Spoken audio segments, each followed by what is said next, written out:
पाषाण काल है, स्टोन एज है। पाषाण काल की यदि जानकारियां अपने को सबसे पहले किसी ने यदि देनी शुरू की तो 1870 के आसपास में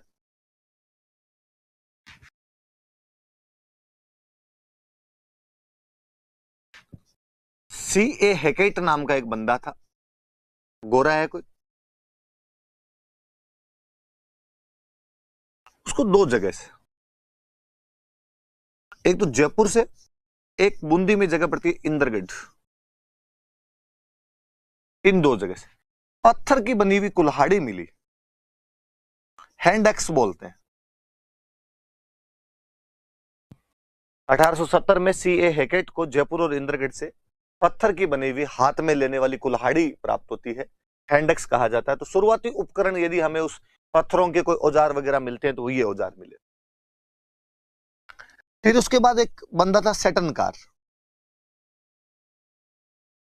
उसको ऐसी चीजें झालावाड़ में मिली, झालावाड़ वाले इलाके में मिली।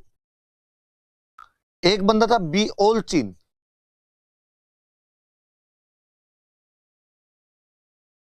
उसको ऐसी कुछ चीजें जालोर वाले इलाके में मिली।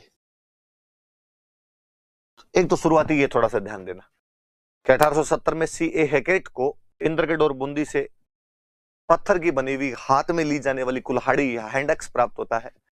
कुछ उसी प्रकार के कुछ इंस्ट्रूमेंट या उपकरण जो है सेटनकार को झालावाड़ से मिलते हैं और बी ओलचिन को जालोर से मिलते हैं।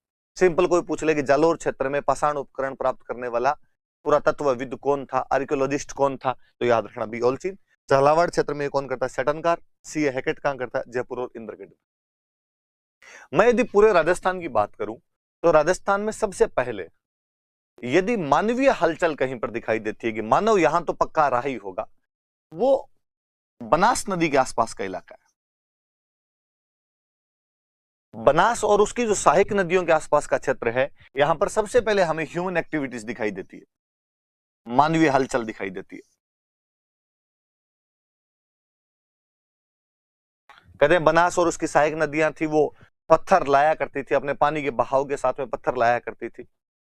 उन्हीं पत्थरों से जो यहाँ पे रहने वाला मनुष्य था वो औजार या उपकरण बनाया करता था। कहते हैं ये पत्थर आज भी आपको नाथद्वारा और कांकरोली के आसपास वाले इलाके के अंदर दिख जाएंगे, उस इलाके में आज भी ऐसे पत्थर दिख जाएंगे।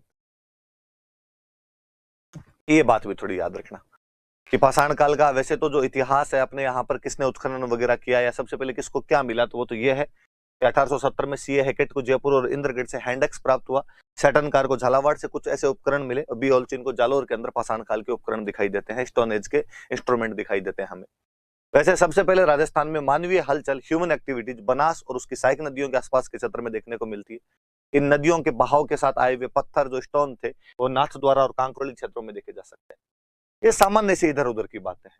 मैं वास्तव में उस चीज पे आना चाहता हूं जो अपने एग्जाम के अंदर आती है। हम पढ़ेंगे कि पाषाण काल में हमारे बड़े बड़े सेंटर कौन से थे, कौन से ऐसे सेंटर थे बड़े जहां से हमें कुछ मिलता है, जिनके बारे में हम कह सकते हैं कि यहाँ मानव का एक ठहराव रहा था, यहाँ पर मनुष्य लंबे समय तक रहा होगा।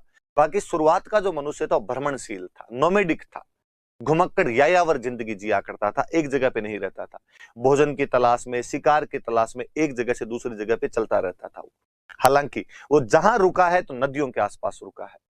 विल ड्यूरेंट नाम का एक बंदा है जो कहता है कि जो नदियां है वो सभ्यताओं का पालना है, कि नदियों ने हमेशा सभ्यताओं का विकास किया है, क्योंकि पानी की जरूरत हमेशा पड़ी, बिना पानी के तो रह ही नहीं सकता था, बाकी चीजें बाद में आई आपके चल के, तो पानी की जरूरत पड़ी तो वो हमेशा पानी वाले इलाके के आसपास रहा था। तो अपने यहाँ पर भी जो शुरुआती हलचल है बनास और उसकी सहायक नदियां जो भी है उसके आसपास में देखने को मिलती है। या और अच्छे शब्दों में कहूँ तो आप कहोगे कि मेवाड़, मेवाड़ वाला जो इलाका वो मानवीय दृष्टिकोण से, मनुष्य के रहने के दृष्टिकोण से सबसे पुराना है। सबसे पुराने टाइम में यदि राजस्थान में कहीं पे लोग आके बसे होंगे तो कि इस बनास वाले आसपास के इलाके के अंदर, इस मेवाड़ वाले इलाके के अंदर आके बसे होंगे।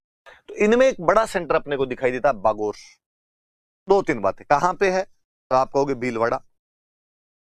मैंने कहा कि नदियों के किनारे, तो कौन सी नदी है, तो आपको कोठारी। पाषाण काल का सेंटर है, लघु पाषाण उपकरण प्राप्त होते हैं यहां से।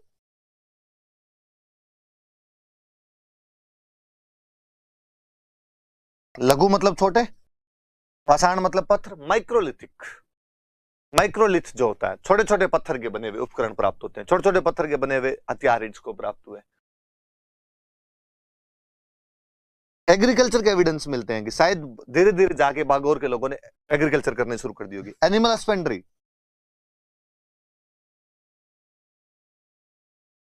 पशुपालन के बारे में भी पता चलता है, ये लोग पशुपालन भी करते होंगे, पर इसमें तो कोई बड़ी बात ही नहीं। शुरुआत का जो भी मनुष्य था वो पशुपालक था, पशुपालन नहीं किया करता था। पर बागोर से ये भी पता चलता है कि शायद थोड़े दिनों बाद में धीरे धीरे ये लोग खेती भी सीख रहे थे, कुछ अपने लिए खाने जैसा कुछ ना कुछ उगा ही रहे होंगे।